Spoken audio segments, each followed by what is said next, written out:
Imagine waking up on a mysterious beach, surrounded by icy wilderness. What would you do? Take shelter and pray for rescue, or summon the courage to embark on an extraordinary quest? Brace yourself as I face the ultimate challenge, 100 days in the perilous realm of Fjordur. In this frozen expanse, where snow, dinosaurs, and danger lurk at every corner, witness my journey to not just survive, but thrive. Will I defy the odds and etch my name into history, or will I succumb to the relentless forces of nature? Don't miss a single moment as I test my limits and chase immortality in this epic battle against time. Welcome back, my glamorous people. If this video gets to 1,000 likes, I'll give my dog a piece of cheese and post it to my Twitter. If this video gets to 100,000 views and 1,000 likes, I'll give her half a block of cheese. My dog really likes cheese, so go ahead and hit that like button. Now, without further ado, let's begin. My tale began like any other. Day 1, I washed up on the beach and took a moment to admire my new alpha implant when I heard a pitter-patter of raptor feet.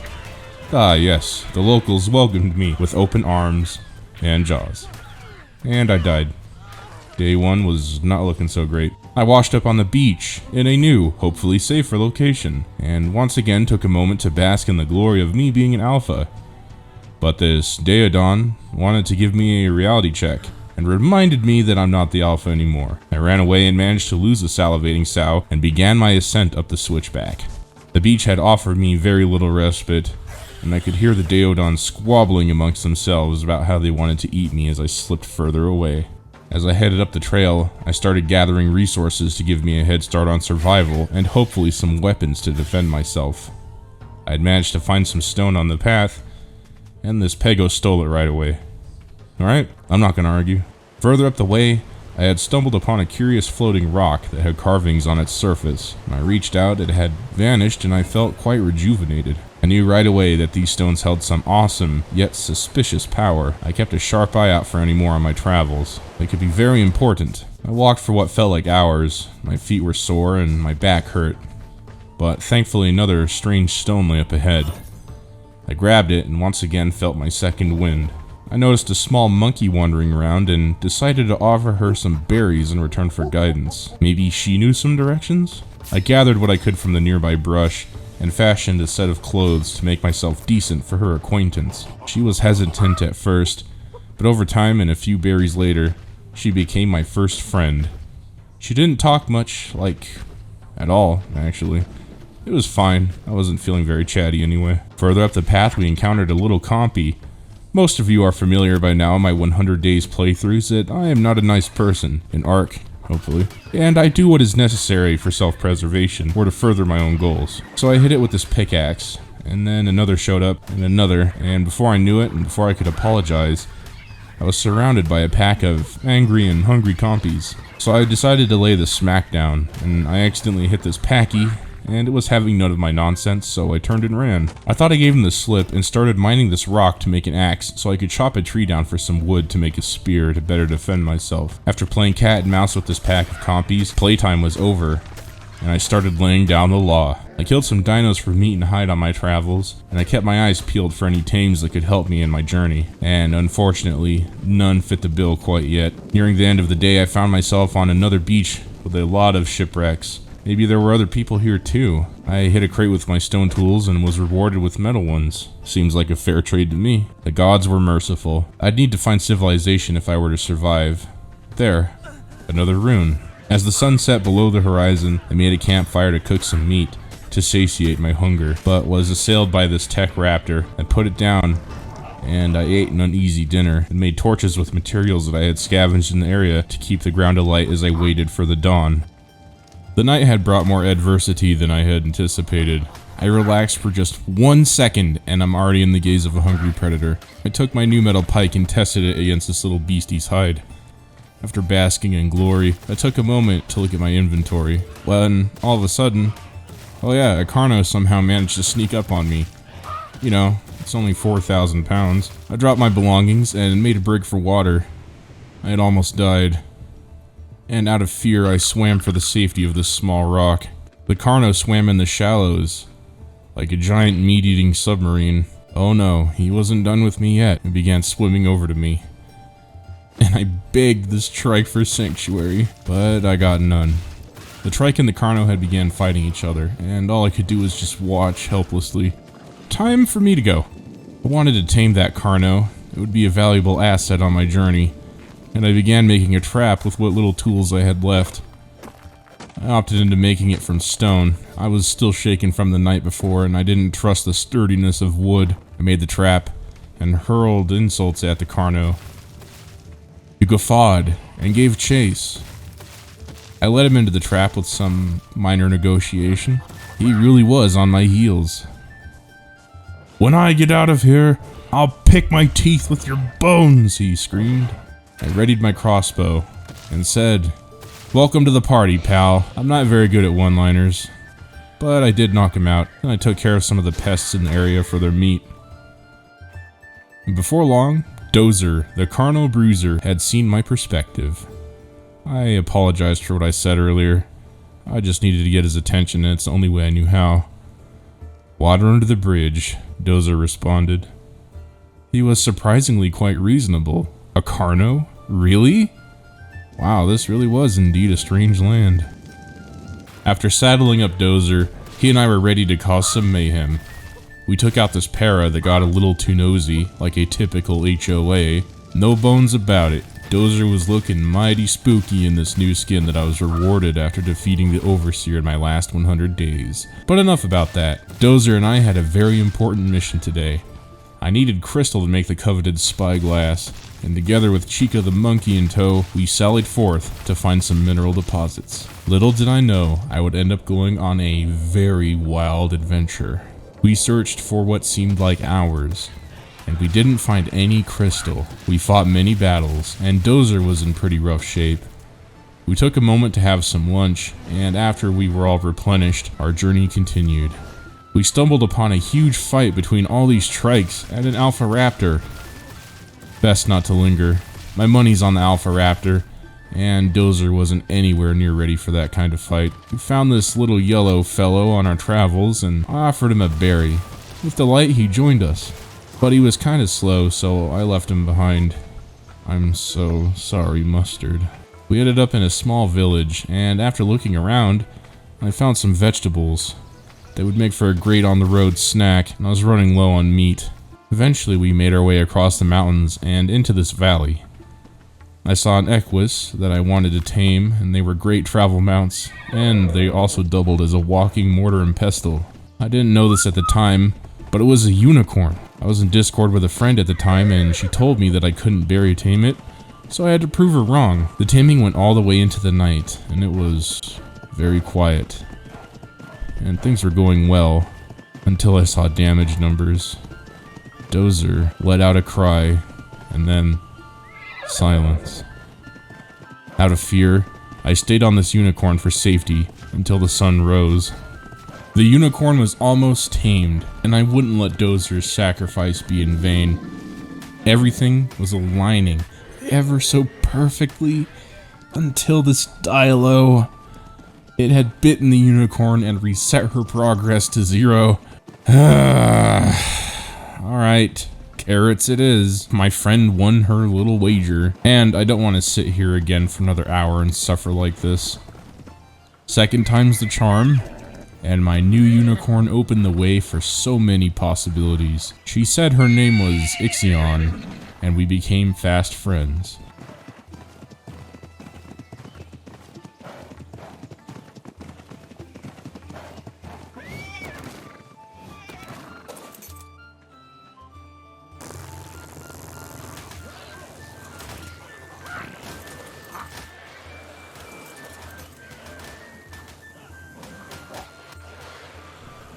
After running around looking for crystal, we once again came up empty-handed. Night had fallen, and I needed meat for the journey ahead. I found this turtle that looked like a really good candidate, when all of a sudden 2 Daeodon ambushed Ixion and myself. We fought, and I pushed her a little bit too hard, unfortunately.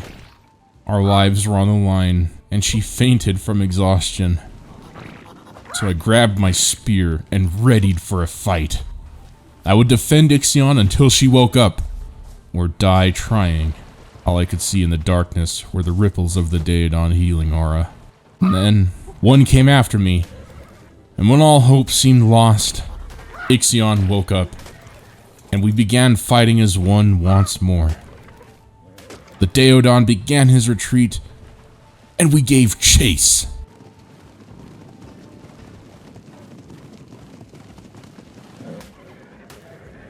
We knocked him out on the beach, and this Daeodon may be able to redeem himself if he helped us on our journey. It was either that, or be turned into bacon. When he came to, I gave him the ultimatum. He wasn't too keen on being breakfast, and he agreed to help us. As a gesture of goodwill, he began healing Ixion's wounds, and apologized profusely. He said that he retaliated because we stepped on a truffle that he wanted to share with his friend. He said it was the best and tastiest looking truffle he had ever seen. I gave him the benefit of the doubt, and I continued on my quest for Crystal. I kept a nervous eye on him. I asked him for his name, and he said it was Basil. An interesting name for an interesting fellow. Ixion still didn't trust him at all, which is completely reasonable. Our path was blocked by another Carno. Ixion and I charged in headfirst, expecting Basil to turncoat, but he didn't, and he began healing us. The three of us working together managed to bring this Carno down, and through some persuasion and a gift of meat, we convinced him to join us on our quest. When the Carno awoke, I asked, "What do I call you, stranger?" He honked the words, "Bullseye," a name that hits the mark, I thought to myself. We walked onwards, searching the land for Crystal, and still found none. But I was granted a serious boon by finding this shipwreck, and I took advantage and searched amongst the flotsam for more tools. After scavenging what we could, we left for inland. We stopped for a moment. This Androsarchus attacked. Basil and Bullseye jumped into the fray to defend Ixion and myself. Bullseye unfortunately fell to the rabid pig. Left with little option, Ixion and I ran. Basil was crippled on the beach. We couldn't just leave him there, so we doubled back to Basil, and with great effort we killed this Androsarchus. Ixion and Basil thanked each other, and we took a moment to breathe and recuperate before moving on. After traveling through the night, we encountered a raptor that coyly taunted us as we traveled. She never left the shadows, and she never attacked, yet she would mock us and jeer. If I didn't know any better, her pack was lurking close by somewhere, and sure enough, an Alpha Carno blocked our path. He demanded I give up Ixion, and he may yet spare my life if he was in a good mood. "Over my dead body," I shouted. He grinned wide, and his eyes gleamed. "As you wish." He and his cronies charged us, and we fought as best we could. He gave the order, "Eat them all!" The raptor was the first one to be devoured. Basil was next, but this mammoth defended him, and Basil, still buzzed with adrenaline, attacked the mammoth by mistake.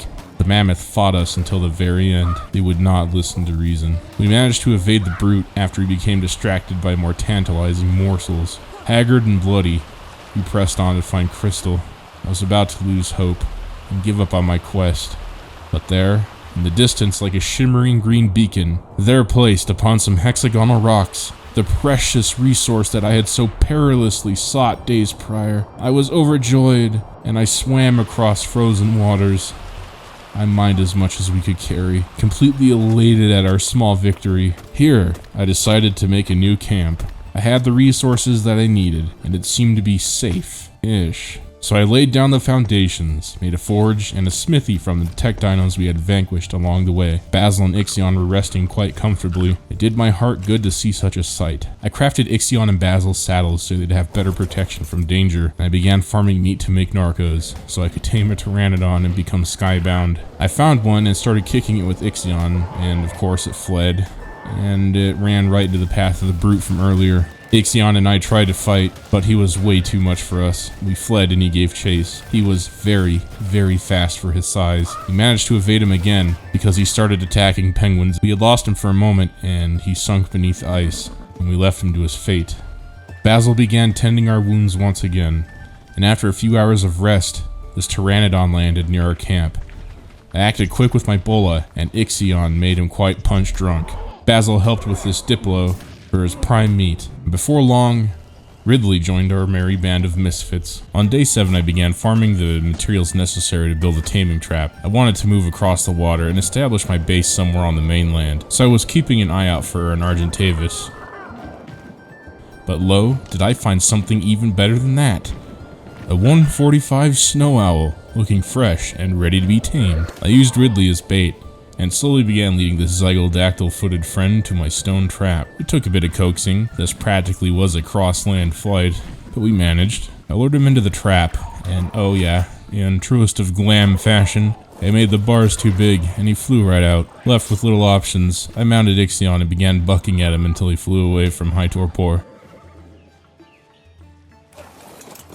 Well, here we go. After spending the better half of the day chasing him down, landing, shooting, and landing again, he finally knocked out. But here comes this random Argentavis, ruining my taming effectiveness. Let me break character for just a sec by saying that this made me so uncontrollably mad. I chased this owl for so long, and here comes this Argentavis. You guys have no idea just how crazy this made me. I'm not even kidding. Oh, okay, I'm composed. I took great delight in putting this thing into the dirt. Oh, yes.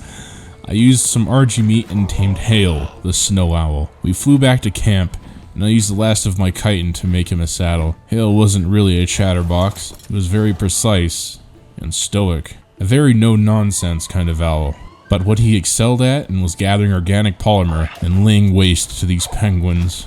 After smelting some metal and gathering the resources necessary, we flew over to the blue obelisk to make cryopods. I cryoed up the team and waited for the dawn. As the sun rose, Hale and I took to the sky looking for our new forever home.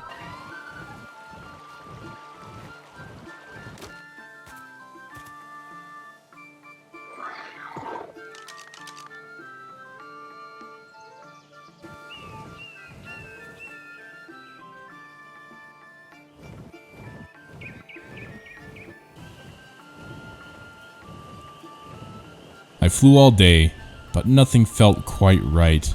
But this area by the lake seemed really nice.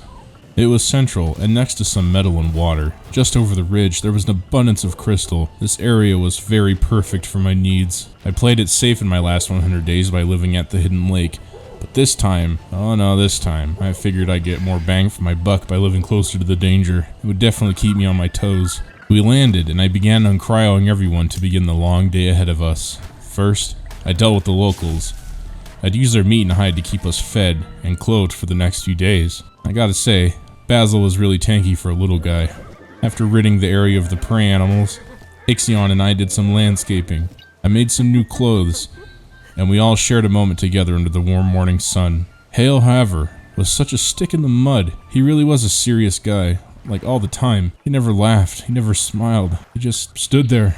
Stared, but I didn't let it ruin the mood. Today was a day of celebration, and it would mark the day for the rest of the days to come. The founding of the Chapel of Glam, my dojo. I began harvesting resources from around the area, then began the long process of building the temple. As night fell, I cryoed up the squad and went drop farming with Hale for the rest of the night. I got a really nice ascendant crossbow from a drop.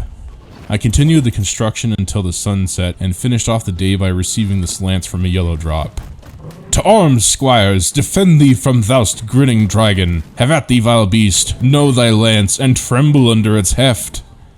Wow, this thing kinda sucks. I had just finished building the roof of my house when I heard a loud stomping from outside. This Carno just saw it upon himself to enter. How dare you?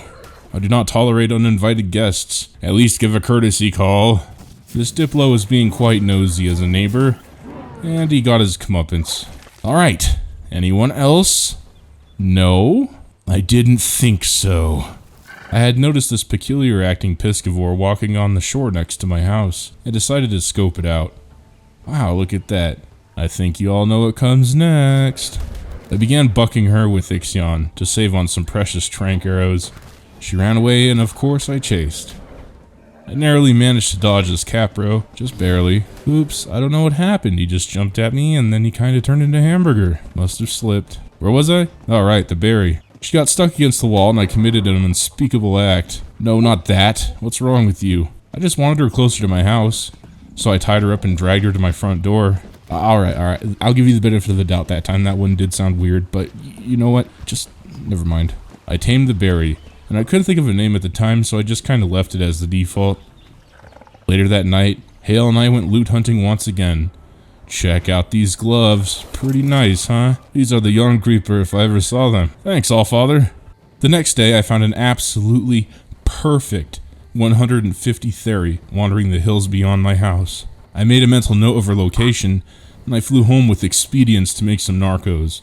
I needed the potential for boss dinos, and a 150 would be the best start a guy could ever ask for. I made a lot of trank arrows, but I'd save most of them for a rainy day. Ixion was really good at knocking out dinos with her kicks, and we were on a serious arrow budget, you know? This was working surprisingly well, all things considering, although I did sweat a little when she'd slap and my health would drop in huge chunks. But we got it sorted. I didn't have a whole lot to do, so Hale and I went swooping and explored the map a little more. Dude, is that Helm's Deep? The fall of man begins now. Okay, I'll admit it, I'm having a great time playing Fjordur. It sparks a light in my heart that I haven't felt in many winters. After a while of berry taming this theory, she woke up. Her stats were pretty neato, if I do say so myself. I potted her up, swooped home, and let my other tames stretch their legs as well. I had a nice little army under my command, don't you think? The theory needed a name. Her colors were almost like Fusion Suit Samus in my mind, so I named her Samus. Baryonyx. This one stumped me for a bit. I'd be using the berry for ocean exploration, and I thought about Pirates of the Caribbean. Caribbean? Pirates. Hey, get out of here, you! I'm having a moment. Stupid PT. Anyway, I named the Baryonyx Calypso. Get a load of this guy, or gal. See ya in a while, early Cretaceous crocodile. After taking care of the filler content, I noticed this 140 frog. She was hip-hopping along, and I decided to hop into action and knock her out. Look, this is the most exciting stuff that happened today, okay? You could watch me build more. Isn't this cool? Check it out. Here it is, baby. The Chapel of Glam. My custom made. Built by my hands. Blood, sweat, and grit.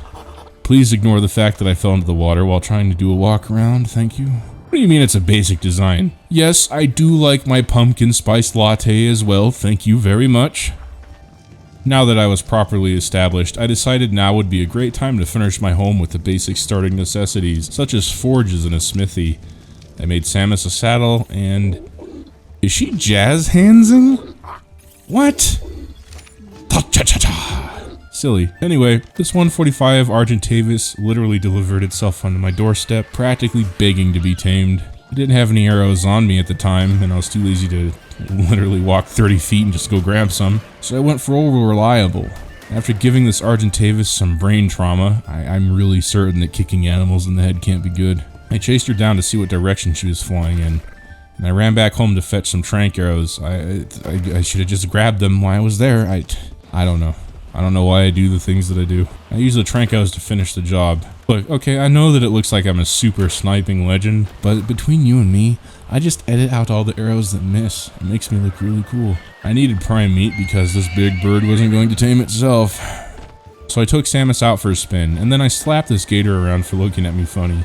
Yes, friends, the new Turbo Ginsu. Woohoo! It slices, it dices, and makes french fries in 3 different... They're already tamed up. I didn't name her, unfortunately. I'd need cementing paste in my near future, so today I decided that I would be proactive and burgle some from the local beaver population. In spirit of Vikingdom, what's theirs is now mine, XD. The only problem is, these beavers were not to be taken lightly. But I'd be in and out before the beavers could become angry. At the time, I didn't know that you had to, like, actually swim inside the dam to loot it, but, I got it figured out. I reached my hand into the cookie jar and ran. Smash and grab! I don't know exactly how or why I dismounted Hale, but I was in quite the pickle now. Uh-oh. Go, Ixion! Save me! I almost died! I looted the other beaver dams and got the heck out of there. On my way home, I saw some dinos kill a Rex, and a light bulb went off in my head and the gears started to turn. Me take egg. Me raise egg. Me kill dragon boss easy. Genius! But before I could steal some eggs, like a little pesky thief, I needed to lure the parents away. I led them one by one into the lake. 130 egg. Nice. Oh my goodness gracious, look at this egg. Yoink! An Alpha Rex. No, not now. Now is not the time for this. I went home and decided to hatch the babies and made a small amount of torches and this fireplace. Of course, the young would need some nourishment, so I went out and farmed meat with Basil. but this capro grabbed me. Ixion, save me! Samus, save me! Well, that sucked. Anyway, I went to the house and took care of the babies for the rest of the night. I named both of them Ines and Albedo. Is there an alpha raptor outside of my house? I spent the night raising the dino babies and waited for the sun to come up so I could get back to my chores. I wanted to go deal with that alpha raptor right away before it tore my entire house down. So when the sun came up, I worked up the courage to step outside and uncryoed Samus. She was undoubtedly the heavyweight champion in this first half of the playthrough. We searched the woods nearby my house, and Samus said that I was just being paranoid. Look, okay, I know what I saw. We ran back home, and I checked the babies for just a moment, and I searched a bit more. Ah, see? I was right, there was an alpha raptor last night. Samus and the raptor engaged in a huge slap fight. I was just there for emotional support. The raptor dropped these strange rune stones. They would be important for later. I flew with Samus to where we saw the Alpha Rex, and I wanted to get into a little scuffle. Staying home all day was getting very tiresome, and honestly I lived for a good fight. Unfortunately, this Alpha Rex hit like a semi-truck. He did some scary damage numbers. It may not seem like much, but 10 bites is 1,000 damage and some change, and that's basic maths. Still though, we locked it down. It kept pushing us into trees, and Samus slapped the trees, thus encumbering herself with wood, thus preventing us to run if we needed to. Her health dropped dangerously low, but we lucked out, and it fell off this cliff and attacked some random para. I uncryoed Hale, and we healed Samus back up. And then we entered the fray again. Folded. Absolutely folded. GG, no RE. I decided to tickle the Rex for some reason. Speaking of Rexes, here's a Rex-sized segue. There was a 145 Rex next to my house, and I decided to try tame it safari style. Ixion and I worked well as a team. Every time the Rex got close, we'd just run, shoot, and run. It was a good system. It worked really well, until I ran out of arrows. I tried kicking the Rex, and yeah, that's not a good idea. So we ran. I'll get you next time. My dino line was looking nice after hours and hours of breeding, and I wasn't breeding, the dinosaurs. Okay. Anyway, I was rewarded with a dinos with great stats. I named him Blur and leveled his movement speed. He was really fast in everything he did. He would talk your ear off, but I didn't mind. This was my first time riding on one of these bad boys, and wow, they are a huge amount of fun. Like, seriously, they're zippy, they do bleed damage, they're so overpowered that they can't even transcend space and time to teleport back home. I really have no idea what just happened, but I am glad I was teleported home and not somewhere a lot more dangerous. Yes, I am very dumb, how could you tell? Using torches to hatch eggs was terrible, so today I decided I'd be a little proactive in finding an easy solution. I flew to the swamp island, and after watching some guys on Fjordur, I learned that there were bodies you could harvest to get a king's worth of organic polymer. I cryoed up Samus and swooped with Hale. I found a body and gave it a good slap. Oh my goodness, that was wow. Okay, well, I wouldn't need poly for a really long time, I guess.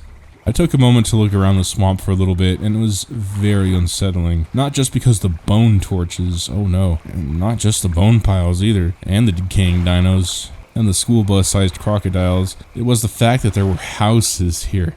Somebody actively chose to settle in this place, and they're not here anymore. Where did everyone go? That's the part that made this very unsettling. Like, where?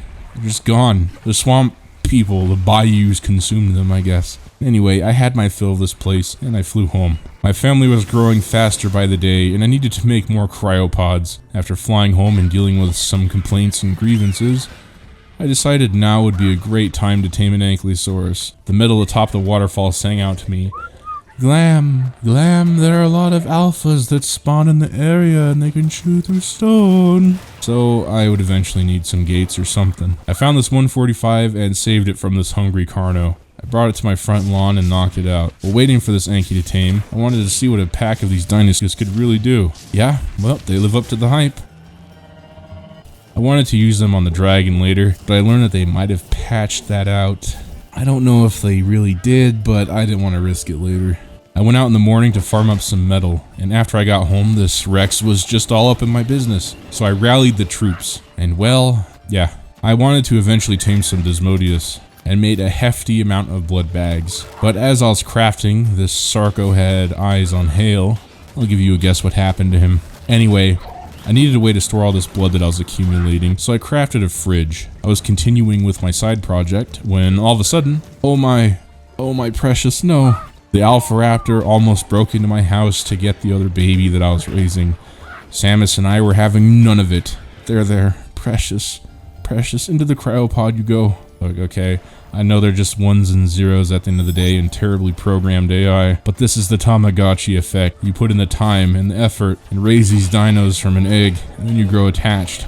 I don't know why. I seriously have no idea why, and I don't know how to explain it. But the other baby had finally grown, and I took him out for a test run. I flew around in the morning of day 21 looking for decent Rexes to tame for boss fights.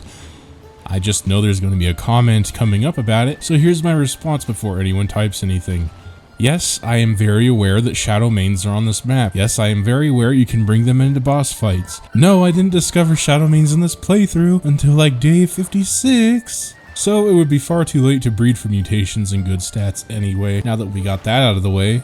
Also, hey, check it out, here's this Alpha Karna that we beat. Skulls for the Skull Throne! I'm not too big into Warhammer, but that sentence will never not be fun to say. After fighting the Alpha in the morning, we flew to the river with Green Crystal. I wanted to pick up some supplies that I left behind finally, and to save on the cost of me having to make some new metal tools, grabbed my old ones. Admittedly, not much else happened for the rest of the day, so here's me standing in the rain, listening to some sad piano music.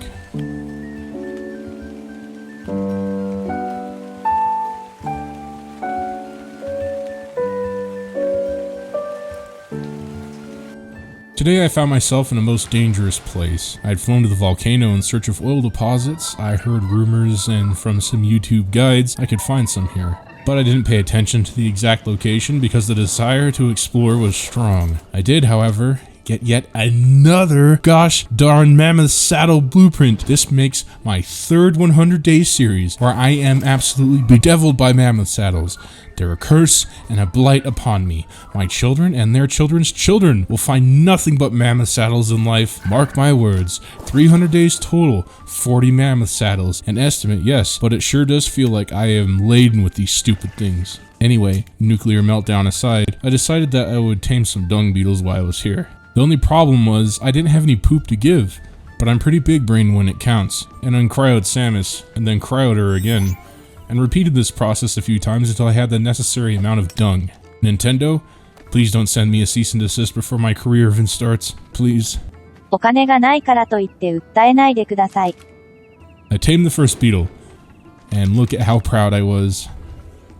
The second beetle was surrounded by lots of bads, so I used Samus to clear the way. All of a sudden, a theme that will be very common in this 100 days, I can assure you, a fire wyvern came out of nowhere and we got into a huge fight. Thankfully and luckily it was a low level, and we dealt with it rather quickly. I tamed the second beetle and potted them up. I honestly thought about going home, but a fire wyvern would be nice. They are my favorite type of wyvern in this game after all. Yeah, let's go full send and get some eggs. The first couple of eggs were bad. Level 90. I can definitely do better than that. I ran into a few wyverns, but Hale was really good at outmaneuvering them. Kinda. I decided to do a full fire wyvern roundup and lead them all away from the trench so I could steal the eggs in peace. There were a lot of prey animals in the area, so losing aggro wasn't too difficult at all. And then, boom. The jackpot. A 155 fire egg. There were still some wyverns in the trench, so I flew for dear life. At least I'm safe inside my mind. After giving them the slip, I went back and took a few more eggs. They would be low level, but I would just read out the bad stats with the 155. After a while, they all hatched into the cutest bunch of fiery death machines ever. I lucked out because the 155 was the female, the rest were males, so I was very spoiled with choice on what colors I'd pick in terms of breeding in Vanity Fire Wyvern. Maybe if I turn this save into a full-on series, I'll do some super breeding and get my perfect fire wyvern with awesome colors. Maybe. Samus made a really great nanny. I'll admit it, I felt pretty safe with her around, and I stayed home for the rest of the day.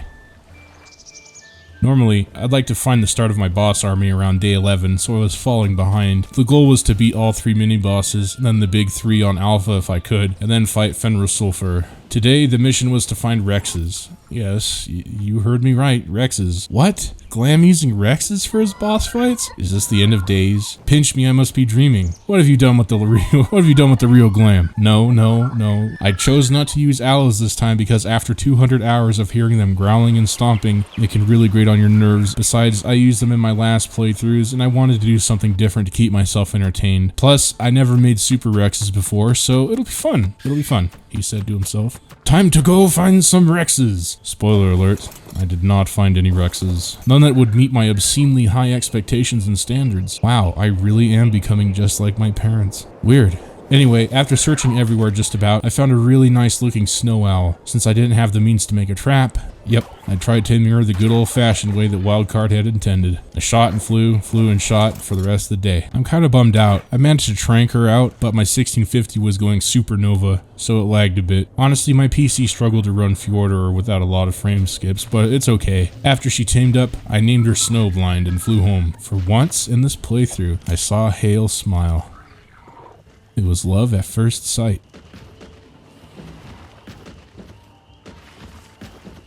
Snowblind and Hale wasted no time in producing the cutest owlet you have ever seen. Look how cute she is.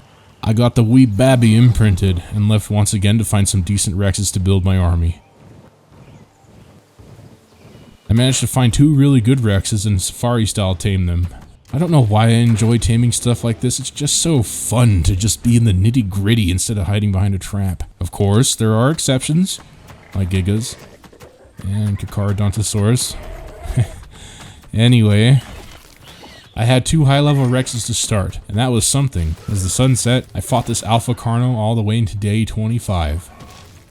When I arrived home, my heart sank.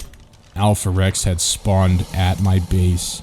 To protect my home and the rest of my tames, I paid the price in blood. I sacrificed my 2 high-level Rexes to fight this monstrosity. Both of them went down. Unfortunately, the snow owl baby, Avalanche, was the next to go. Samus and I fought as hard as we could. After fighting this behemoth for what felt like ages, it finally went down. I was in utter disbelief. My Dodie survived the onslaught somehow. I ran over to the item cache from the poor snow owlet. My heart was crushed. Remember when I said the Tamagotchi effect is real?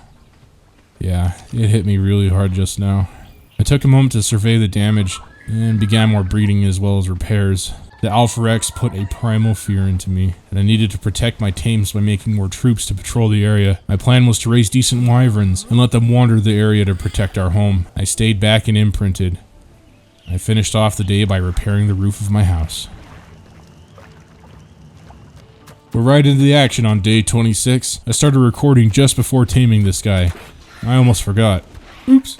We chased this big fella all over the area. Miss RG wanted the smoke. Sideswipe and I went on a fun little ride for a bit. I've never done that before, and I'll admit it was pretty fun. Anyway, we kept tranking the Rex, and unfortunately white out the other snow owlet. Yeah. Out of rage, I dealt with the attackers and watched one ragdoll out of control. The Rex went down quite photogenically on the crest of the hill. What a sight. He tamed up with a really high stamina stat. It wasn't really what I was looking for, but if I needed a cruising Rex, I'd definitely take it. After I returned home, I set the baby wyverns loose upon the surrounding area. Of course this baryonyx would hit me through the mesh, why wouldn't it? As the day closed, I took my Yankee to farm some metal and called it a day. After breeding my wyverns, I finally got a male with some really good stats. Luckily, there was a 140 female Rex wandering around in this small marshland, and I began taming it up. The valley kept her somewhat secluded, so it was a breeze. Of course, she would wander into the water a few times, and I was quite hesitant on finishing the fight, but it eventually worked itself out. As the sun went down, she went to bed. The next day, she tamed with some really good stats. She was going to be my melee Rex. After returning home, there was another decent level Rex just hanging around the house. So, second verse, same as the first. After I tamed her up, she had some stellar HP stats. Finally, the last piece of my boss puzzle. I wasted no time in letting the Rexes get to know each other. Honestly, for once in this playthrough, I had a real goal, and I felt like I had made some sort of progress. Also, finally got a breeder female for my wyvern line, so things were finally really looking up. I also started building my wall. I started to make it out of metal, but it wiped me out, so I just decided to use stone for the rest of it. I had toiled through the night and finally completed my stone wall. My breeders also gifted me with a precious baby wyvern, Infernus.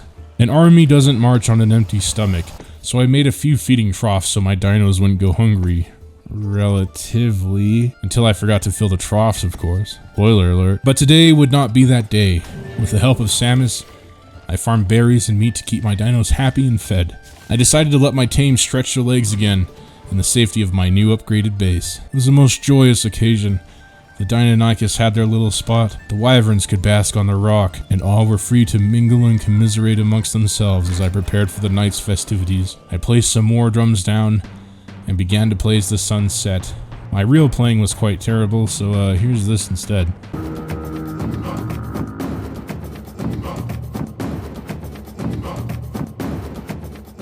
First thing in the early morning, I went loot hunting with Infernus, and from a yellow drop, I was rewarded with a very, very nice long neck blueprint that would be very crucial in the days to come. I had my fill of loot hunting and flew home. Now was the time to start worrying about advanced crops. I placed some foundations and fiddled with the plumbing a bit. I don't have a license or insurance for this.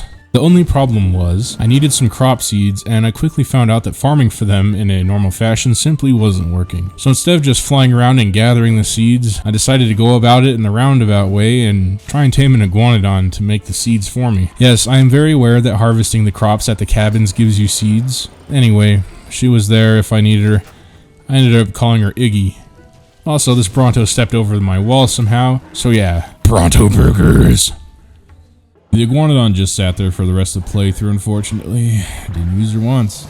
Shame. But these crop seeds weren't going to fetch themselves, so the master plan today was to fly to the southern island, harvest all the long grass and citronelles I could, and hope for a decent seed return as well. I'm not an agricultural expert or anything like that, but how do lemons, citronelles survive out here? It hits like minus 200 degrees on a good day. Ah, well, this is Ark logic after all. Probably just overthinking it, but you know what doesn't require an overthink? Subscribing to my YouTube channel. You know I keep that thing on me. Mission accomplished. Without skipping a beat, I flew home and planted all the seeds in my starter garden. I'd probably upgrade it at some point. Maybe. No, I won't. I say this in every playthrough and I never do. I'm tired of pretending that I will when you know I won't, and I for sure know I won't. Well, after I planted the crops, I planted some baby Rexes right onto the grill. Since I was doing some heavy-duty breeding, I already made this joke. Am I really that shallow to stoop so low and double dip for a few extra laughs? Yes, I am. I wasn't breeding. The dinos were. It didn't hit like the first time. Oh well, we're moving on. I need something to help me keep track of everything, and an egg incubator would be pretty choice in this task. I spent the day farming for metal, and once again flew to the swamp islands to slap around some bodies for polymer. I watched a video on the YouTube showing me how to get some easy peasy rock drake eggs, and yeah, I'm all about some easy peasy eggs. The plan was simple. Tame an Andrewsarchus, or two, a breeding pair, if you will. Make a really tanky baby. Equip a saddle. The saddle encases you and keeps you safe from the radiation that surrounded the cave. It was foolproof. I went into action and flew to the bee cave to gather some honey. Then, I flew to the southern island to find a 150 Andrewsarchus male. I started the tame, and I actually had no idea how to tame any of these things. And I didn't know there was like a rage bar that filled up, so it kicked me off a few times. And it tried to pancake me. So unfortunately, its taming effectiveness wasn't perfect. I know I'm probably gonna get some comments about that. I apologize. No, I don't.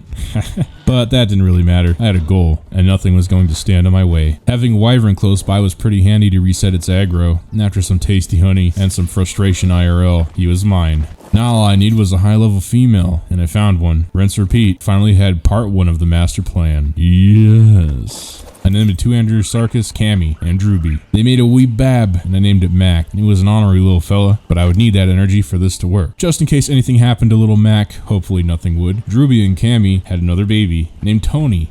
Tough guy Tony. Speaking of Mac, he had finally grown, and I pumped his health and movement speed. It would take some time for him to become hale and ready, so I decided to make a breeding pen for my tech parasaurs, and I'm sure you can imagine what purpose they were going to serve. For those of you who might be new to my channel, I'm going to turn their babies into a forge, or armor. I'm not sure which yet. I'll admit, because saying it out loud makes me sound like I'm absolutely out of it. But then again, I really enjoy playing Dead by Daylight, and you have to be crazy to enjoy that kind of torture. Today was the day of the great heist. I was going to run into the Rock Drake Trench in Asgard backyard, grab some eggs, and run for your life. I didn't know how well this whole operation would work, so we just kind of winged it. This was my first time I took an Andrewsarchus out for a test drive. It was kind of fun, I guess. After a little bit of searching, we found the rock drake trench, and then we entered. I had some extreme luck that day or something because I found a 170 rock drake egg like right off the bat. Oh no, son, we weren't done yet. I went deeper into the cave and found another 170 egg. I was absolutely elated. It was absolutely just bananas. We ran from the trench before we got absolutely swarmed by angry rock drakes. We teleported home and we hatched the eggs. Both of them were female. I was in bad need of a male to make more, just in case the worst happened. So back down we went. Oh hey yo, check this out. You thought two 170 eggs were absolutely goofy? Nah son, check this out. Here's a 180 egg. Holy moly mother of Mundus. After absconding with the egg, we hatched it, and yep, it was another female. Oh well, I really wasn't complaining. I was on top of the world at this point. I had found the holy grail of all rock drake saddle blueprints in a drop at the start of the playthrough, and it was going to be quite expensive to make. I needed red gems, and once again, YouTube to the rescue. I farmed as many gems as I could. Mac was my beast of burden and he defended me from the cave inhabitants. I farmed so many red gems that it took 2 trips to get the amount I actually needed. As I farmed for the gems to make the saddle, I also imprinted the babies. I'd never flown on a rock drake before, so this was going to be an experience. I drank some midnight mojito sobe. I drank a mind wipe tonic to craft the rock drake saddle. Unfortunately, my gamble wasn't too wild. In fact, it was really mild. Oh well, still, an ascendant saddle's an ascendant saddle. I took the 180 baby, Morida, on a test flight. There were a lot of growing pains. Rock drakes were kind of like a mix between a Maywing and a Dinopithecus and a predator. So yeah, this is why they're called rock drakes when they fly. They fly like rocks. It all makes sense now. Over time, I think I got the controls figured out, and it was a lot of fun actually. I found some runes that I didn't pick up and took out some dinos.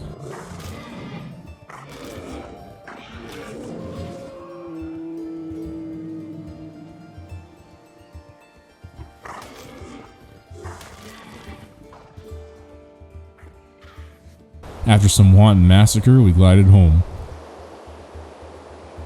Not a whole lot happened today. I put on my tool belt and finished the Rex breeding pen. I thought I had built my base large enough to accommodate a Rex army. Oh no, was I wrong. I waited for a little bit for more eggs and I crafted a hatchery assistant. I only found out about this little guy from my last playthrough and I really gotta say, it's essential. It saves mere seconds of me having to pick up eggs manually. I won't complain. I enjoy a little automation. I let my Rexes breed and waited out the day until the hatchery filled up. Oopsie, I didn't record today for some reason. Oh man, I'd swear I'd lose my feet if they weren't attached to my body. In my notebook it says melee mutation and I made an indie forge. It is written.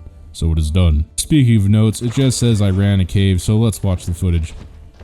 Oh yeah, I remember now. Rock drakes have the ability to cloak themselves, and on top of that, they can climb on walls, and they're big, so almost nothing will attack them, making them very ideal for caving. While making my way over to the cave, I took a moment to visit this dwarven hall. I used to play a lot of Lord of the Rings online a really long time ago, so this hit some sort of nostalgia buzzers in my brain, and I loved it. And I took a moment to really appreciate the quality of the layout. I clumsily made my way to Bleak Falls Barrow. Wait, what game were we playing again? I mean this artifact cave. There's a not so subtle wink at you. I ran into the entrance and tried to fit Morida into the well. Okay. I don't know what I was expecting, honestly. I potted her up and jumped into the hole.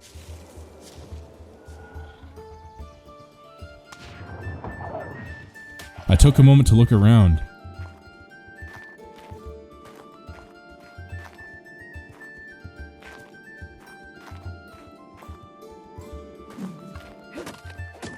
I broke down a false wall and released Morida. This was really broken, honestly. She just made all of this so trivial, it's ridiculous. I grabbed the artifact of the hunter and left.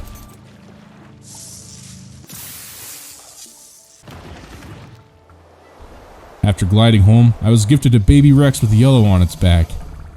I'd like to think this was Mustard, the Moz Chops reincarnated as a baby Rex. I kept it and raised it in his memory. Okay, so as an apology for day 39 missing, I'll throw in day 41 as a gesture of good faith. Today I saddled up on Morida once again and glided over to the volcano. My health unfortunately was dropping like a sack of bricks, and of course the artifact wasn't spawning in. After fighting some of the volcano's residents, it finally spawned. and I wasted no time in pilfering the artifact of the immune, and left in a really big hurry.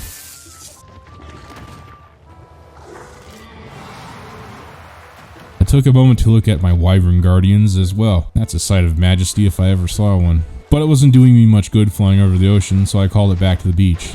Quite awkwardly. But I got it figured out.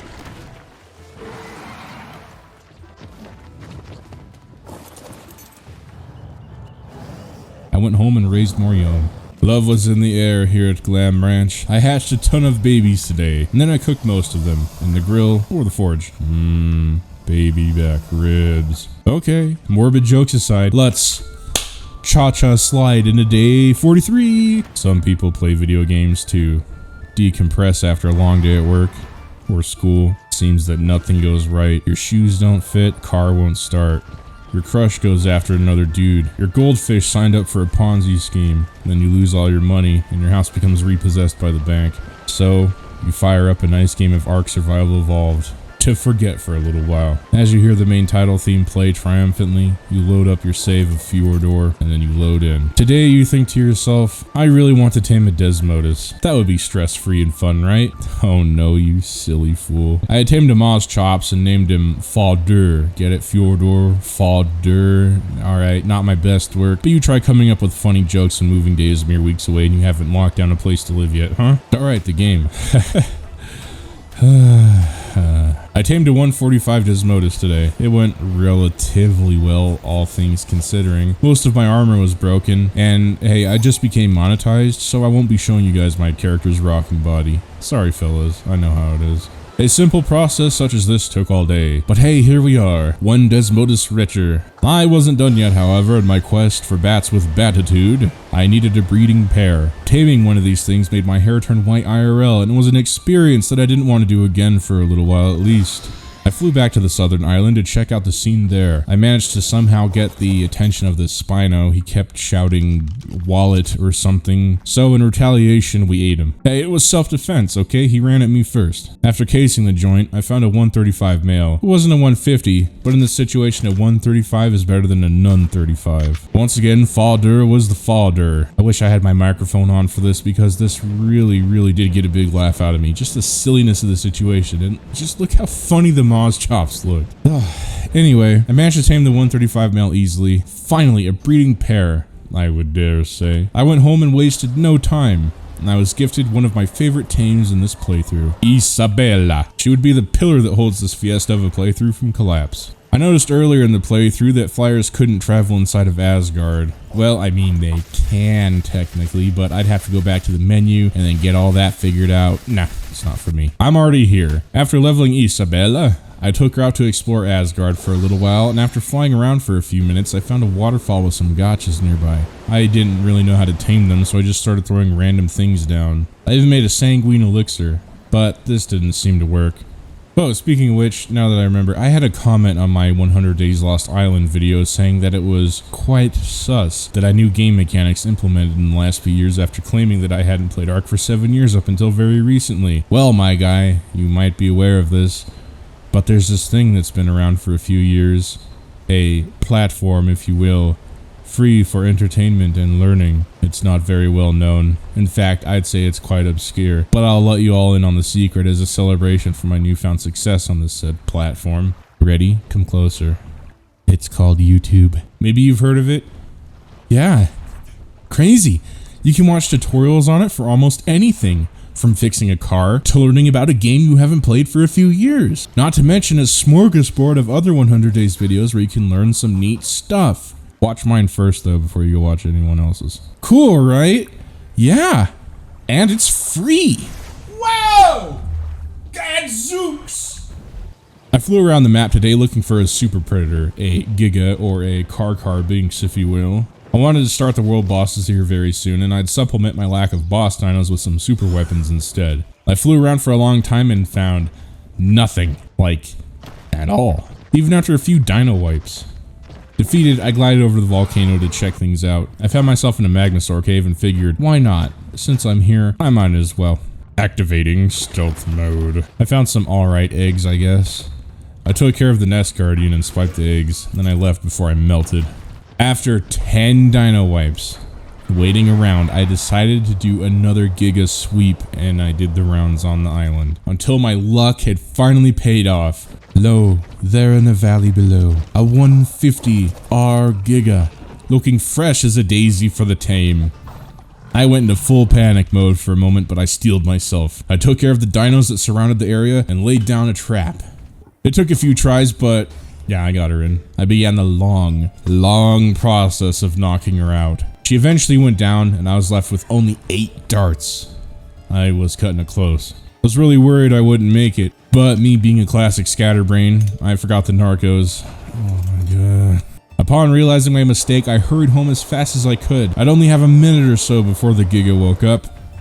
I managed to get back just in the nick of time. My heart had palpitations, and I was covered in sweat. I swear the powers that be were making this game die, but this game will be the death of me. I got her tamed and named her Scotty, and then I flew home for some much needed rest. Today, I crafted a chem bench, finally. Only halfway through the playthrough. Sorry, Ixion, you'll always be my perfect Morm pestle unicorn. But I am a man in a hurry, and I needed some expedience in my life, so this chem bench was the way. I did some chores around the house and bred more Rexes. I was rewarded with another health mutation and felt confident enough to call it a wrap on breeding. I wanted to start the big 3 here very soon, and I haven't even started any of the world bosses. So once again, my stress levels were skyrocketing a bit. To soothe the soul, I made a lot of sleepy time medicine. Yeah, YouTube algorithm. Sleepy medicine. And then I ate some. Here we are, ladies and gentlemen. We have made it to day 50 in this 100 days Fjordur playthrough. If you stuck around for this long, please rest for a moment, hit subscribe, and leave a like. Take a drink, eat dinner, finish your homework. I'll be here when you get back. Oh, you just want to keep going. Okay, alright, sure. Whatever. After a few more dino wipes, I was blessed with a male or Giga to make for a breeding pair. I made the trap, and then I made him sleep. I was bored waiting for him to tame. As they say, a pot of boiling water won't boil when it's being watched. So I did some donuts on my rock trick to pass the time. Eventually tamed, and I named him Durin. Oh, thanks phone notification, I'm just recording here, whatever. While waiting for eggs to get ready for hatching, I decided now would be an excellent time to make sap taps. Eventually, I'd have to stop procrastinating and go into the swamp cave, and I'd need sap to make a gas mask, or else I'd suffocate and waste away. Speaking of wasting away, snail games. Am I right? Ooh, buddy. I picked a great time to start my Ark 100 Days YouTube career, huh? Yeah, nice timing as usual, glam. Well, we're already here, might as well finish strong anyway, right?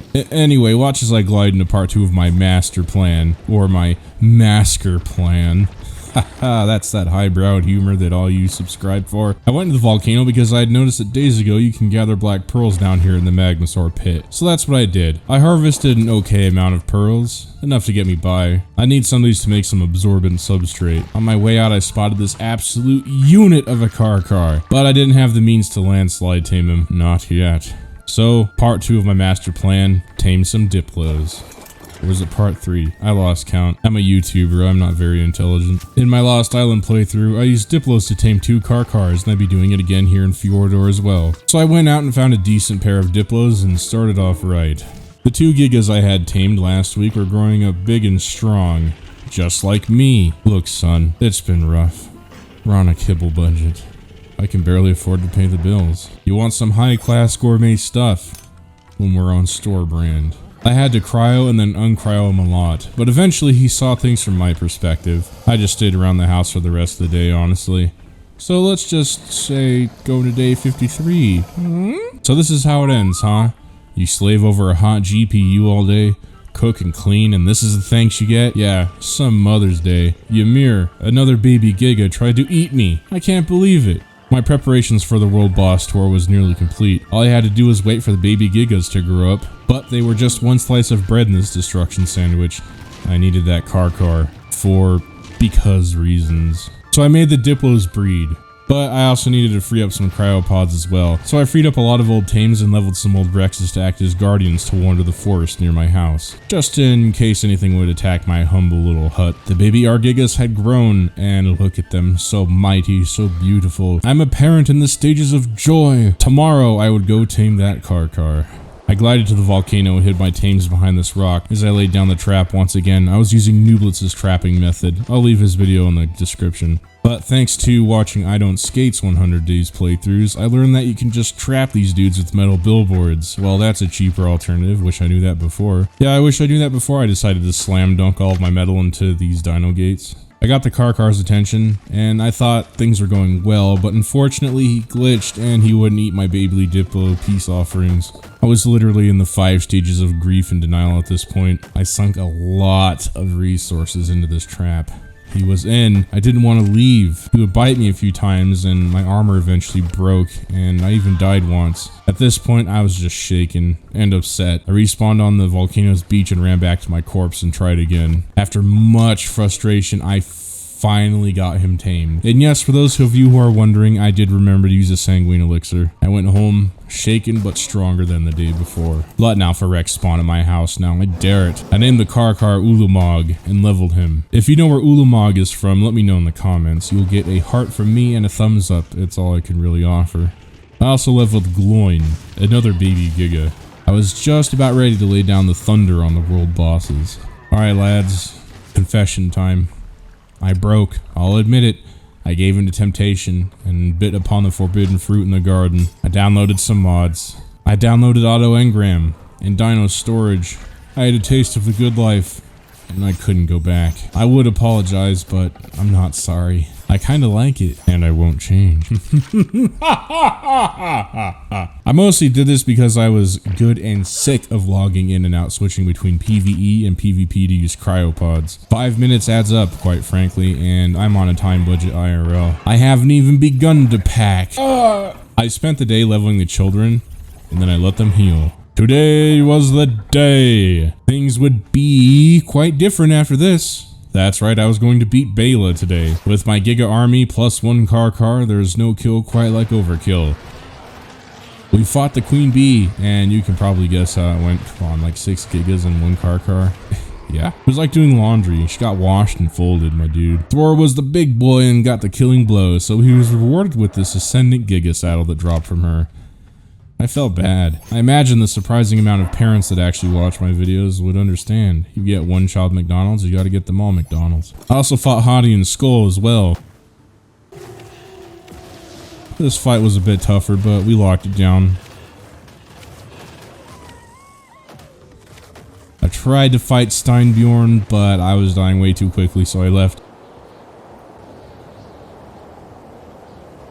I was very underprepared. I wasted no time in crafting this souped up shotgun, and also wasted no time in fighting the second boss on my list, Steinbjorn, which, for all of you who don't know, was a giant stone bear. Unfortunately, he was located in the depths of Jotunheim, and I was freezing to death just by setting foot in there. It was a literal race against the clock.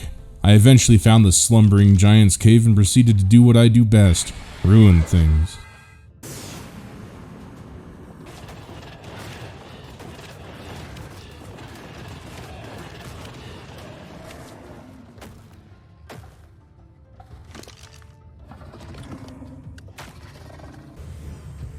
He eventually went down and I fled the scene and teleported back to safety. I tamed a lover for Calypso, my baryonyx that I got at the beginning of the playthrough if you remember. Of course I named him Davy Jones, and they had an egg. The baby baryonyx Barbados grew up big and strong, and I decided to run another cave. I dove into the depths and entered an underwater cavern. This stuff is so cool to me, honestly, okay? Like, let me just take a moment here. I wish I knew the story behind places like this. What was it for? Who built it? Anyway, back on track. I got spooked by bats and threw out Ulumog for self-defense. Yep, he just kinda wrecking balled the cave. I wasn't complaining. I am like lightning. I take the path of least resistance. Where Ulumog couldn't go, Isabella could. So I finished the second half of this cave from the safety of her saddle. I grabbed the artifact and went home. I rounded off the 10 days finally by running the swamp cave, and once again, a rock drake trivialized everything. I'd show you more, but honestly not a whole lot happened, unfortunately. I went in, I came, I saw, I conquered, I pilfered, I left. Next up, I ran this underwater cave with Barbados' help. I just swam past everything that I possibly could, honestly. But oh yeah, you know, it's Ark, so the artifact didn't spawn in. That's great. Now that's what I call Ark Survival Evolved, baby. The baddies had caught up to me finally, and I had a shocking experience for a little bit. My heart rate increased, my pupils dilated. I looked down and the artifact had finally spawned in. I did some cleanup and grabbed the artifact and swam for my little beach bob life. Day 61 was going to be a big one. I wanted to continue my hunt for artifacts, mostly because the window between now and 100 days is closing, so it needed to get done. So I suited up and took Isabella to the magma cave. I flew into the chamber where the artifact is supposed to be, and yep, you guessed it, the artifact didn't spawn. I was also being chased by a lot of bats, and my health was dropping. I was a max level survivor, sure, so I was kind of tanky, but getting mega rabies in here would have done me in. After flying around for a bit and taking out some of the volcanic cave dwellers, the artifact eventually spawned in, and I snatched it up without skipping a beat. Next up on my list was the maze cave. The path into it lay sunken under the ocean, and I had to fly to the top of it with the help of Isabella.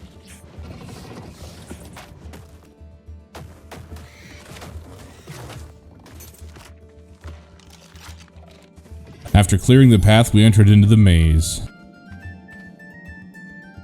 And I had some trouble figuring out the door code. You had to press a specific sequence of numbers to get the doors open. If you messed up, some bads would spawn, which they did, but I got it sorted out and I got through the door. I got lost for a decent amount of time in here, but I eventually found my way to the artifact, and then I grabbed it and left.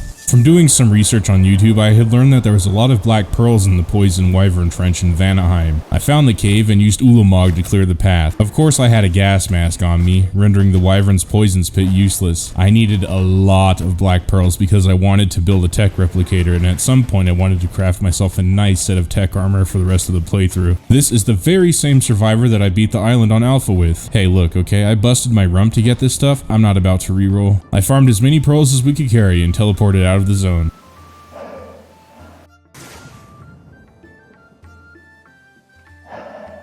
It took a couple of trips to get home, but we got the job done.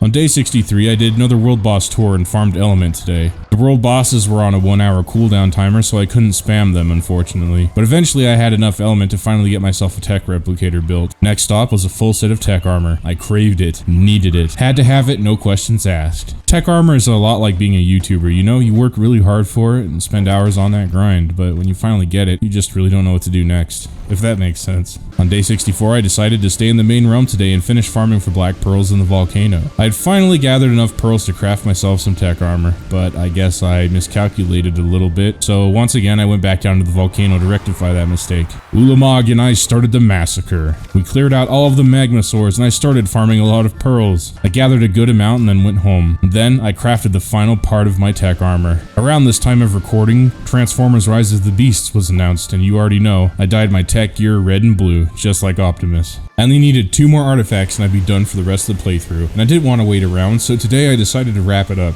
I went to the ice cave, and I'm sure if I didn't have a full set of tech armor, I'd be toast right now, or a popsicle. Turns out, Perlovia can stun you in the air. Who knew? But still, tech armor. I also had Ulamog and Morita and my Rock Drake at the ready just in case things went south, which they didn't, so as far as I'm concerned, all is well. My health got pretty low because I was freezing to death, so I left as quickly as I could. Next stop was the Redwoods Cave. Once again, thanks to my tech helmet, I could see just what lay ahead of me and be at the ready. I let Ulamog out and began the rampage. I just hung back and let him do all the work.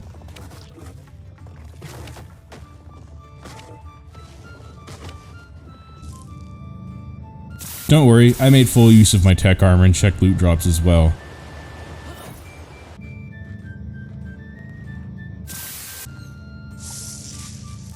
I grabbed the artifact and let Ulamog sort the way out.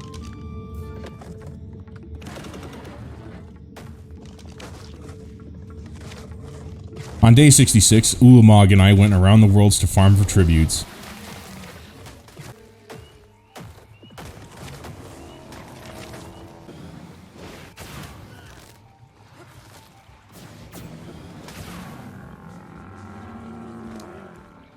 Nighttime eventually fell, and I thought about taming a fjord hawk, but realistically I didn't have the patience, so I just left for now. My supply of element was running really low, so once again I set out to do all 3 of the world bosses. After that, I decided to continue farming tributes.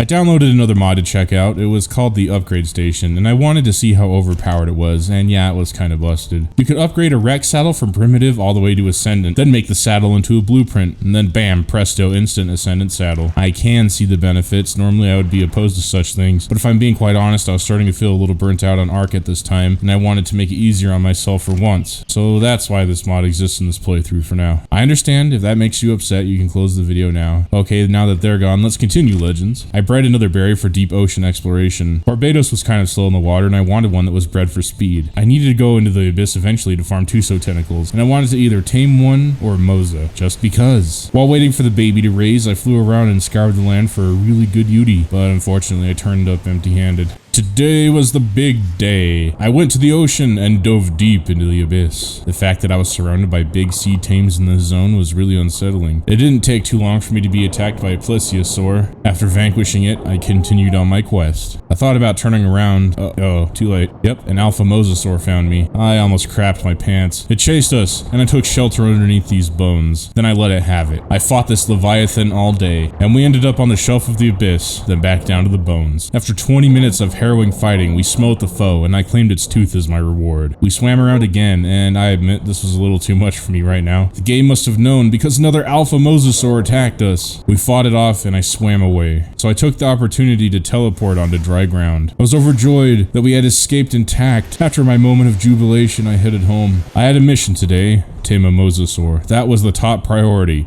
The baryonyx wasn't going to cut it. That was obvious. I gathered some supplies, crafted a harpoon gun, and made a ton of trank harpoons. Then headed back down to the abyss once again. After searching for some time, I found a 150 mosasaur, and I knew in my Ark heart of hearts that this was the one. I charged in and engaged in subaquatic combat. I outswam her. Of course, I did get hit a few times. It was inevitable. She eventually got to the point where she started to torpor run, and I chased her all over the map. Somewhere along the way, another Moza got caught up in the mix. This one was 145. I debated on taming it, but decided to double down on the 150. Eventually, the 150 got stuck. Now all I had to do was lose the 145 and tame her out. We dove into the skeleton once again, and waited until the 145 lost interest. Then I swam back, and I tamed the 150. Then I called it a night. On day 71, the female Moza tamed, and I named her Pearl. I thought it was quite fitting because she was a thing of aquatic beauty and had the turn radius of a cargo ship. I had my fill of oceanic adventures for a little while and I wanted to leave, but since I was still very unfamiliar with the zone, I got lost. Unfortunately, I had a run-in with this alpha mosasaur that didn't take too kindly to my trespass, and I left with expedience. We did cut it pretty close, but through some dumb luck, I made it out of the zone and into safer waters.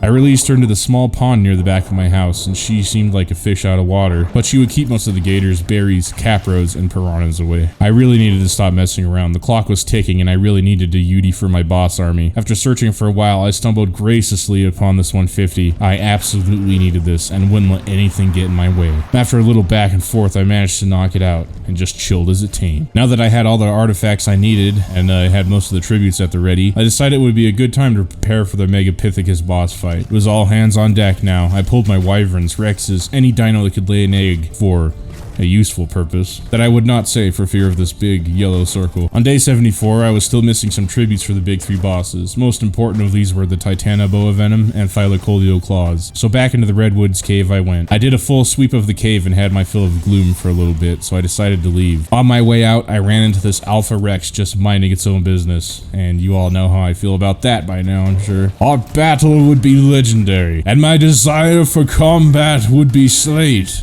This Alpha Rex wasn't a pushover by any stretch of the imagination. He almost had us in the second round there, but Ulamog handled his business, and the Rex got sent into the crumple zone. Ooh, yeah!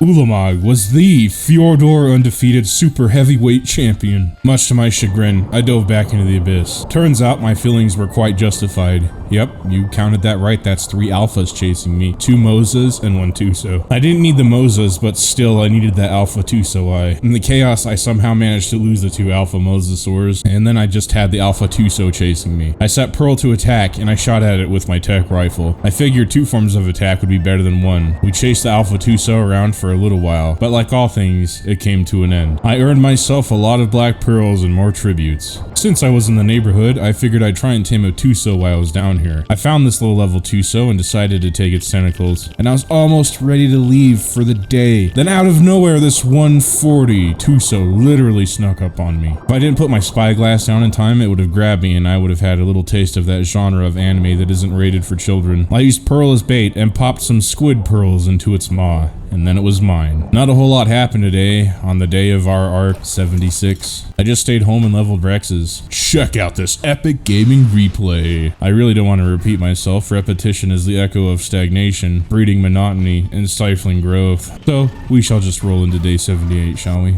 Ocean man, take me by the hand, lead me to the land that you understand. Ocean man, the voyage to the corner of the globe is a real trip. Wait, what was I doing again? Oh, right, ocean tributes today. I needed some alpha megalodon fins, so I scoured the expanse with my new Tuso, Kraken Lord. I was gonna name him Kraken Guard, but Old Spice isn't sponsoring me. We cut it pretty close at some point. Kraken Lord was about to be Calamari, and if I didn't have the Dino Storage mod, it would have been bad. I used the thrusters on my tech suit to make a speedy getaway, and then let him out again. After that little kerfuffle in the brine, it was time to leave. Not before finding this wacky compound bow, though. Jeez, I'm spitting bars.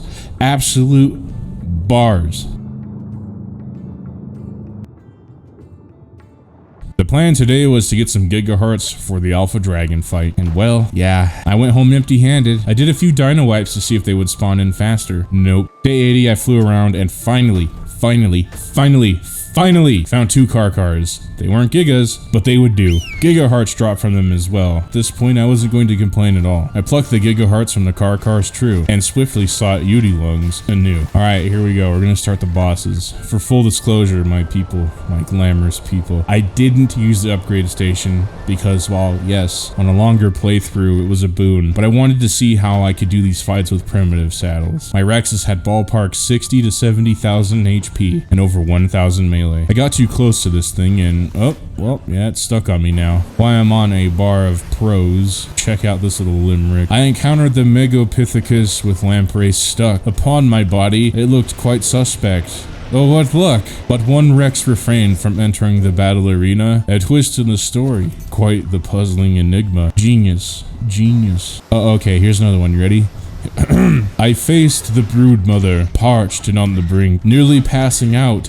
Feeling weakened, I couldn't think. Unable to ride the Uteranus, I clung to Rex's back. A gripping moment, survival is what I lacked. If my rhymes tire you, alas, that's too bad. For I'm a poet, my words to be had. Subscribe to my verses, let your imagination thrive. In the realm of poetry, where stories come alive. Okay, that's no more rhymes for now. On day 83, I spent the day healing my wounds and resting for the next big fight. I flew to the swamp again to farm for organic polymer to make some metal arrows for the compound bow that I found in the sunken ship days prior. After gathering the resources I needed, I crafted a whole quiver's load of metal arrows, and it's time to take this little baby on a test run. That's a lot of damage. Hey, check this out. Yeah, just call me FaZe Glam.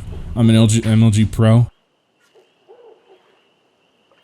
On this momentous day, I embarked upon a fearsome encounter, facing the Alpha Dragon with an army of mighty Rexes by my side. Amidst the chaos of battle, my attire succumbed to the intensity, as my pants gave way under the strain. As if fate itself conspired against me, a relentless Dimorphodon pursued me with relentless determination. Yet, undeterred by adversity, I summoned every ounce of my courage and skill to vanquish this colossal beast, emerging triumphant in a feat that shall be forever etched into the annals of legend.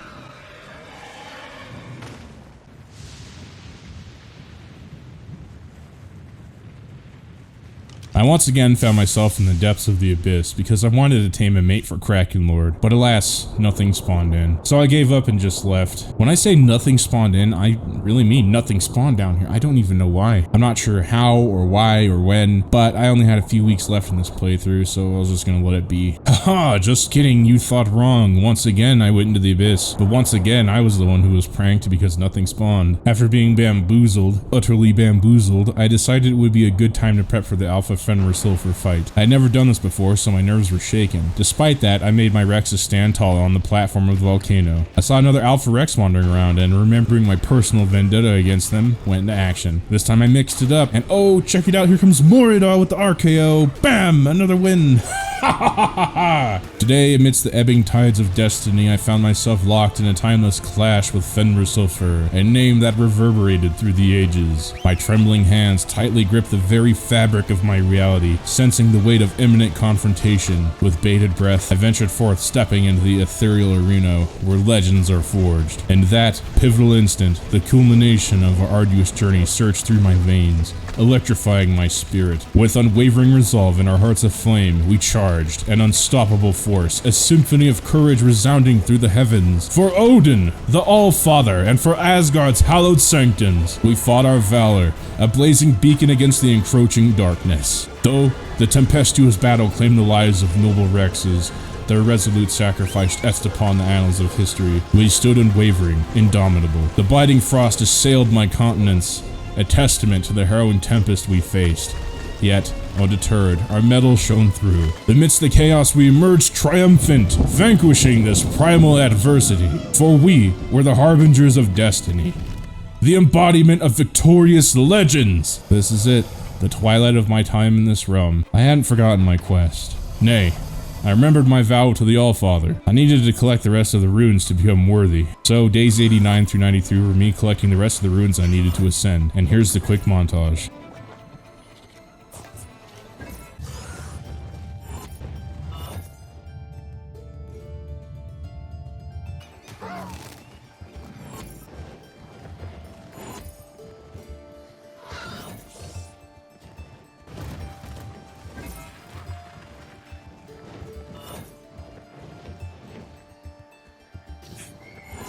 On day 91, I decided to take a little break from rune hunting and let Ulamog test his might against this Titanosaur. Boom! That's what I'm talking about, baby! My man is an unstoppable force of nature. While on my travels, I managed to pilfer count them, 170 ice drake eggs from the Frost Wyvern Trench. I remembered Rhyme Fang quite fondly, and I was thinking of him when I picked these up. For those of you who don't know, who may have found this video through YouTube search, he was the first ice wyvern I got in my first ever 100 days playthrough. I finished off the day by fighting another Alpha Rex. Let's get ready to... I can't say that. Guess what? He won again. Jackpot, baby. Well, we did cut it close though, but still, I'll take this dub. Exhausted after hours and hours of rune hunting, I found my final runestone. Much to my disappointment, I could not yet wield Thor's hammer. Much still needed to be done. I needed to be 190, and I could only do that by beating the story arcs on Alpha. Defeated,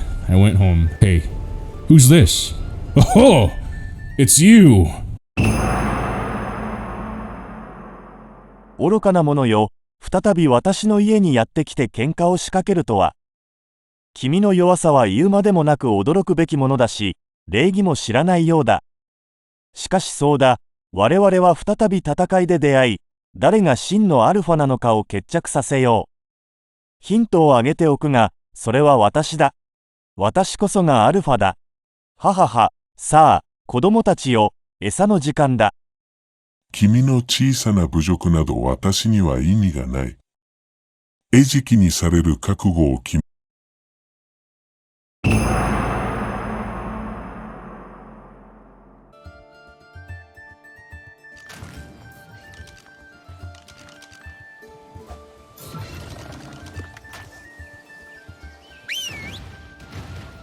After dealing with that distraction, it was time to say goodbye to Ulamog and the Gigas. In spectacular fashion, they all fought a Titanosaur as the final hurrah.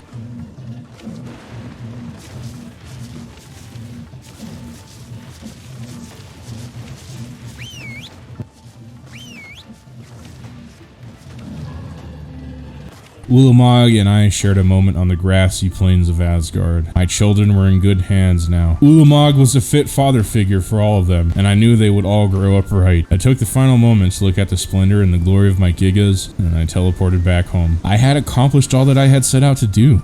I beat all the bosses on Alpha. I collected all of the runes. I had, for all intents and purposes, beaten Fjordur. I didn't have a whole lot to do, so I just went out with Fenrir Sulfur and leveled her for a little bit. Then that's it. There truly was nothing. But I did manage to spend the next few days trying to work on a really cool thumbnail for the video. At the time of writing, I don't know what I'd use. I did this for about 3 days.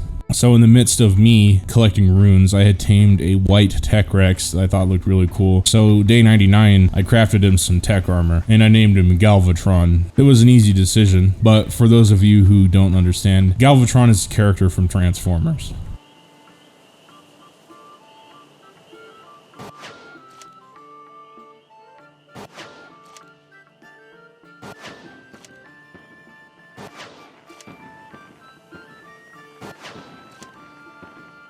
If you enjoyed watching my content, it would mean the world to me if you would leave a like. It really helps me in the algorithm, and it lets me know that you're enjoying what I create. And if you haven't already, please hit that subscribe button to become part of our community. For those of you who want to continue this 100-day adventure with me, I've created a special playlist just for you. Check it out, and let's keep pushing forward together. I want to express my heartfelt gratitude to each and every one of you. Your comments, likes, and shares have motivated me to keep going, even on the toughest of days. Your support means everything to me. As we say our goodbyes for now, remember that this is just the beginning. There are so many more exciting adventures ahead, and I can't wait to share them all with you. So, until next time, stay curious, stay inspired, and keep chasing your dreams. Goodbye, my friends, and thank you for being part of this incredible journey.